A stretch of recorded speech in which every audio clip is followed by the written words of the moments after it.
5 dahilan bakit parang mas mataas ang tax ng OFW. Truth revealed. Una, hindi mo ramdam ang benefits.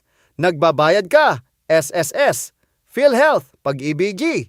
Pero wala ka sa Pilipinas, kaya parang sayang kasi hindi mo agad na papakinabangan.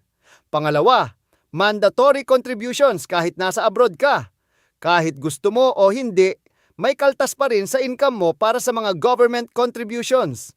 Pangatlo, agency fees at hidden charges.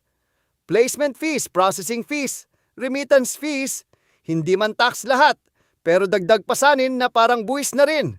Pang-apat, double taxation, minsan nangyayari.